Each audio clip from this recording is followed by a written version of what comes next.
Radhe Radhe, good morning. কেমন আছো সবাই? আজকে ব্লগটা বৃষ্টি সকাল থেকেই শুরু করেছি। রাত্রে থেকে প্রচণ্ড পরিমাণে বৃষ্টি হচ্ছে, দেখেই বোঝা যাচ্ছে কি পরিমাণে জল হয়ে গেছে উঠোনের মধ্যে। আর এই দিকে আমি একটু বৃষ্টির মধ্যে হাতটা দিয়েছি, ভীষণ ভালো লাগছিল। আর আজকে অনেকটা সকালে ঘুম থেকে উঠেছি, ছেলেরা ঘুমোচ্ছে, আমার বড়মশাইও ঘুমোচ্ছে। না, আমার ছেলেরা সকাল সকাল উঠেছিল, ওদের যেটা ডিউটি, ওরা সকাল সকাল উঠে আমাকে কিন্তু জাগিয়ে দিয়েছে। আজকে যেহেতু ওরা অনেকটা সকাল ঘুম থেকে উঠেছে, তার জন্য আমি আবার ঘুম পাড়িয়ে দিয়েছি। আর বাইরে বৃষ্টি দেখে ওরা আর কান্নাকাটি করেনি বাইরে যাওয়ার জন্য। ঘুমটুম পাড়িয়ে আমি একদম আস্তে আস্তে কাজে লেগে পড়লাম। একদম শব্দ মানে কোনো আওয়াজ করছি না, যাতে ওদের কানের মধ্যে কোনো আওয়াজ না পৌঁছয়, সেরকমভাবেই আমি কাজগুলো গুছিয়ে নিচ্ছি। না হলে তো ওরা যদি মানে শুনতে পায় আমার আওয়াজ, আমি কাজ করছি, ওরা দৌড়ে চলে আসবে রান্না করে। তো বাইরে এখনও বৃষ্টি হচ্ছে। আর প্রথমেই আমি বাতের জলটা বসিয়ে দিলাম, যেহেতু ওরা ঘুমিয়ে আছে। ভাবলাম আমি ঘরটা ঝাড় দিয়ে চলে আসলাম এইদিকে। ভাবলাম আমি রান্নাবান্নাটা যতটুকু পারি গুছিয়ে নিই, কারণ আমার বর তো সকাল সকাল চলে যায়, আর ও যদি চলে যায় না খেয়ে চলে যেতে হবে। তো তার জন্য রান্না বসিয়ে ভাত বসিয়ে দিলাম একদিকে, আর একটু লিকার চা করে নিলাম আমি। চাটা খাবো, আর এদিকে ওই রান্না করব। আজকে বোয়াল মাছ আছে কালকের, তো বোয়াল মাছটাকে শস্য বাটা দিয়ে রান্না করব। কারেন্ট তো নেই, যেহেতু পেস্ট করতে পারবো না। ইনভার্টার আছে অবশ্য, কিন্তু এই রান্নাঘরে বোর্ডের সঙ্গে কানেকশন নেই, তো তার জন্য রাতেই বেটে নেব। আর চলো চাটা খেয়ে নিই। আজকে এই মেরিগোল্ড বিস্কিট দিয়ে চাটা মানে চাটা খেয়ে নিলাম। এখন সকালের রান্নাটা আমি শুধু এই মাছটা রান্না করব। আর যদি আমার বরমশাই দুপুরে খেতে আসে, তাহলে পরেরটা পরে ভাববো। তো তাই ভেবেই আমি লেগে পড়লাম, শিলনোড়া বার করলাম। আর এইদিকে আমি পেস্ট করব, সর্ষে পেস্ট করব, আর পেঁয়াজ মানে বেটে নেব। পেস্ট করব বলছিলাম, একটু কথা বলতে উল্টাপাল্টা হয়ে যাচ্ছে। যাই হোক, জলটা গরম হয়ে গেছে, তার জন্য চাল দিয়ে দিয়েছি। আর কালকে রাত্রে আমি সমস্ত বাসনগুলো ধুয়ে রেখেছিলাম, তার জন্য আজকেই সকালে অসুবিধে হয়নি, যে রান্নাটা তাড়াতাড়ি করে বসাতে পেরেছি। না হলে বৃষ্টির জন্য কত আমার হয়তো ভিজে ভিজে বাসনগুলো ধুয়ে নিতাম।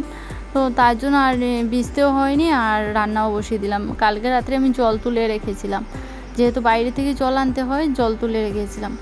তো আমাদের তার আগের দিন ভিডিওতে দেখিয়েছিলাম পুজো হয়েছে। তো পুজোর পর দিন মাছ এনেছিল।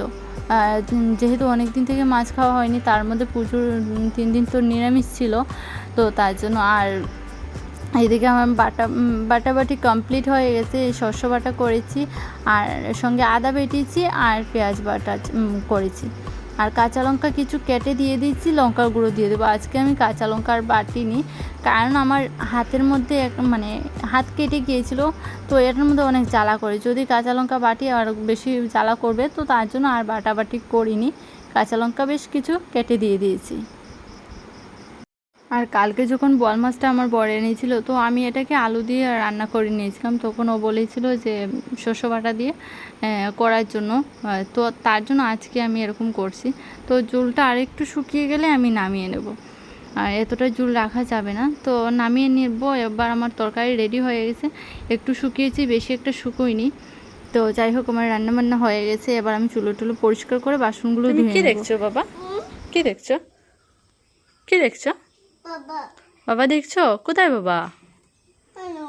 এখানে? কোথায়?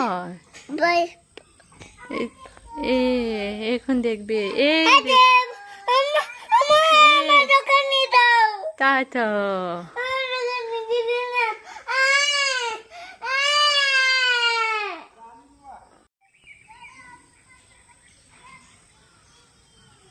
কে বিবি আনতে গেছে ভাই তোমার জন্য, বুঝেছো? ভাই না, তোমার জন্য কে বিবি আনতে গেছে। কি আনতে গেছে? কি আনতে গেছে বাকি? কে বিবি? আচ্ছা বাবা। বৃত্তি পয়ে কোথায় ভাই, কোথায় বললো তো? কে বিবি চোখকে টানতে গেছে। আচ্ছা। তো সকালে খাওয়া দাওয়া আমাদের হয়ে গেছে, বর তো কখন চলে গেছে দোকানে, আর ছেলেদেরকে একটু খাইয়ে নিলাম। মানে এখন আমি একটু দুধ বিস্কুট খাইয়েছি ওদের। সকালে দুধ বিস্কুট খাওয়া হয়নি, ওই যে ওরা উঠেছিল ওদের বাবার সঙ্গে অল্প ভাত খাইয়ে দিয়েছিলাম, একদম অল্প খেয়েছে। সকাল সকাল ভাত এতটা খেতে পারে না, একদম অল্প ভাত খায়। আর খিদে পেয়েছে তো তার জন্য একটু দুধ বিস্কুট এখন খাইয়ে দিয়েছি। আজকে সকালে একটা ঘটনা হয়ে গেছে আমার, এই পা নিয়ে আমি এখন হাঁটতে পারছি না। দিদির বাড়িতে গিয়েছিলাম, পাশে দিদির বাড়িতে, আর ঘর থেকে নামার সময় সিঁড়ির মধ্যে পড়ে পাটা একদম মোচড় খেয়ে গেছে, আর হাঁটতে পারছি না, এত পরিমাণে ব্যথা। তো ও শোনার সঙ্গে সঙ্গে কিছু ঔষধ এনে দিল, আর আমার তো এমনিতে প্রেশার অনেকটাই লো, তো তার জন্য কিছু এই ঔষধগুলো এনে দিল আমাকে। এখন নাকি এগুলো খেতে হবে আমার, তো এখন এই ওষুধটি খেতে হবে, মানে ঔষধগুলো খেতে হবে। এখানে 2-3টে ঔষধ আছে। ও বলছে আমার আমি নাকি মানে আমার নাকি মাথা ঘুরে গেছে, তার জন্য আমার এরকম হয়েছে পায়ে, মানে মুচুর খেয়ে গেছে। পরে যাওয়ার জন্যই তো মুচুর খেয়েছি, যদি পড়তাম না তাহলে তো পায়ে মুচুর খেতাম না। তো আমার প্রেশার লো, কতদিন ধরে ও বলছিল ডক্টরে যাওয়ার জন্য, কিন্তু আমি যাচ্ছিলাম না। আর প্রেশার লো আমার ঠিকই, ঠিকমতো খাওয়া দাওয়া হচ্ছে না, টাইমলি খাওয়া হচ্ছে না, তো তার জন্য অনেক বেশি দুর্বল হয়ে গেছি, শুকিয়েও গেছি। তো এইসব বলে কিছু ওষুধ এনে দিল, ওআরএস এনে দিল, এগুলো খাওয়ার জন্য বলছে। আর আজকে বৃহস্পতিবার, এখনও আমার পুজো দেওয়া হয়নি, তো পানি হাঁটতেই পারছি না। তো যাই হোক, আগে কাজগুলো সেরে নেব, তারপর কাপড়গুলো ধুতে পারবো না, শুধু ঘরটা মুছে পুজো দেওয়ার চেষ্টা করব।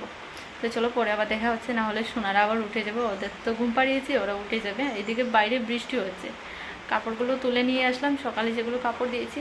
পায়ে ব্যথার জন্য না আমি পা এরকমভাবে পা রাখতে পারছি না, এত ব্যথা করছে পায়ে।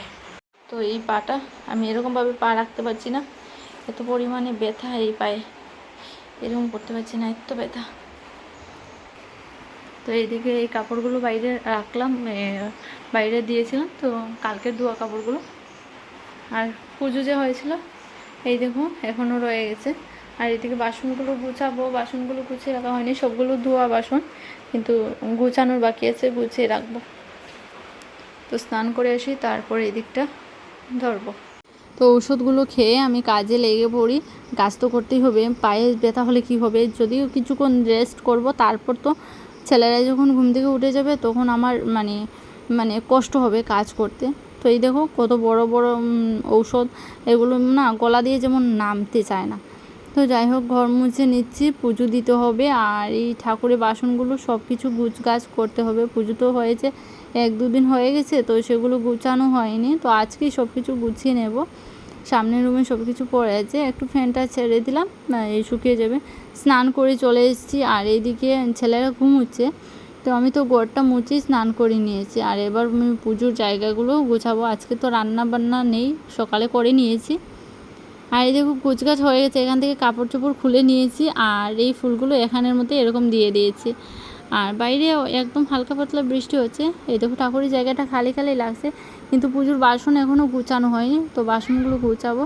এখন আমি পুজো দেওয়া হয়ে গেছে, তো পুজো দিয়ে দিলাম। আর কিছু ফুল তুলেছি, সব ফুল তুলতে পারিনি, বৃষ্টি হচ্ছিলো যখন আমি ফুল তুলছিলাম। তো পুজো দেওয়া হয়ে গেছে আমার।